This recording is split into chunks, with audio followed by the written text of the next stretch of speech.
ठाकुर गांव में रामू नहीं। भाई आज मम्मी पापा जिंदा होते ना तो हमें ये दिन देखना ना पड़ता। फिर दोनों भाई बहन खाना खाकर सो जाते हैं। अगली सुबह रामू फिर से खेती करने निकल जाता है। तभी रामू को रास्ते में गांव का सेठ मोतीलाल मिलता है।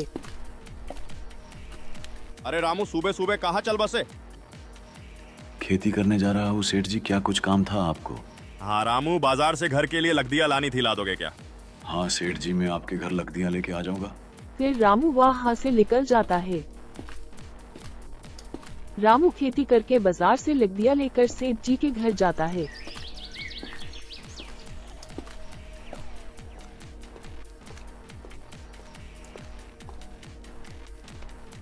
अरे आओ आओ रामू, आओ, बहुत जल्दी आ गए तुम। बोलो रामू, बोलो तुम्हारा कितना पैसा हुआ है? सेठ जी, आपको तो मालूम ही है मेरे माँ बाप के गुजर जाने के बाद हमारी परिस्थिति क्या हो गई है।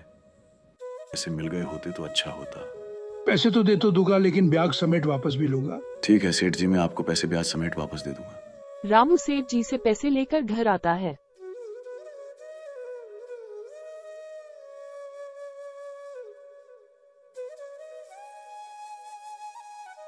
क्या हुआ भैया, आने में इतनी देर क्यों हो गई? फिर रामू अपनी बहन को सारी बात बताता है। सोचा इस पैसे से घर का सामान आ जाएगा, इससे 1 महीना तो निकल ही जाएगा। भैया आप एक काम करो, इस पैसे से एक नया धंधा शुरू करते हैं। तुमने ठीक कहा, पर इस पैसों से हम कौन सा धंधा शुरू कर सकते हैं? भैया हम इस पैसों से पानी पूरी का धंधा शुरू कर सकते हैं। फिर अगले दिन रामू पानी पूरी का ठेला लेके बाजार में बेचने चला जाता है। बाजार में रामू के ठीक बाजू में सुरेश नाम का एक और पानी पूरी वाला था। सुरेश कंजूस और घमंडी था। सुरेश सिर्फ अपने बारे में ही सोचता था। इस रामू के बच्चे ने खेती करते करते पानी पूरी का धंधा चालू कर दिया। इस रामू के बच्चे को तो मैं छोड़ दूंगा नहीं।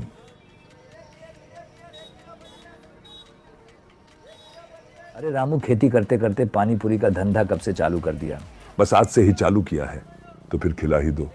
तुम्हारी पानी पूरी देखे तो सही, तुम्हारी पानी पूरी कैसी बनी है? फिर दोनों पानी पूरी खाने लगते हैं। ये कैसी पानी पूरी बनाई है रामू? ना नमक है ना मसाला, कुछ स्वाद ही नहीं है भाई। इससे अच्छा तो सुरेश की पानी पूरी अच्छी है। आज के बाद तेरे ठेले पर कभी नहीं आऊंगा। तभी बाजू वाला सुरेश आवाज लगाता है, आऊं आऊं भाइयों आऊं, सुरेश की खत मीठी पानी पूरी खाऊं। दिन से शाम हो जाती है पर रामू के ठेले में कोई नहीं आता है। मायूस होकर रामू घर चला जाता है। क्या हुआ भैया, आज का दिन कैसा गया आपका? किसी को मेरी बनाई हुई पानी पूरी पसंद नहीं आई। थोड़ी देर बाद गांव का सेठ मोतीलाल रामू के घर आता है। रामू, मेरे पैसा कब दोगे? बस 2 दिन में दे दूंगा सेठ जी। 2 दिन बाद पैसे नहीं मिले तो घर खाली करवा दूंगा, याद रख लेना। मायूस होकर रामू घर में आ जाता है। क्या हुआ भैया, सेठ जी क्या बोल के गए? बोल के गए कि 2 दिन में पैसे नहीं मिले तो घर खाली कर देना। अब टेंशन मत लो, भगवान कोई ना कोई रास्ता जरूर से निकालेगा। आप कल वापस पानी पूरी बेचने जाना। फिर कल सुबह रामू फिर से पानी पूरी बेचने जाता है। थोड़ी देर बाद सुरेश के ठेले में एक बुजुर्ग आदमी आता है।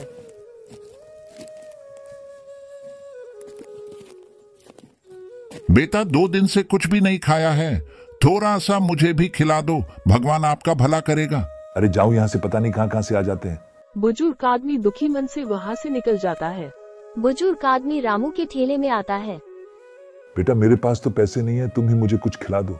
आप टेंशन मत लीजिए, मेरी पानी पूरी तो कोई खाता नहीं, आप ही खाकर अपना पेट भर लीजिए। फिर बुजुर्ग आदमी पानी पूरी खा के अपना पेट भरता है। बेटा, तुमने मेरी भूख को शांत किया है, इसलिए मैं तुम्हें एक जड़ी बूटी देता हूँ। बुजुर्ग आदमी रामू को वो जड़ी बूटी देता है।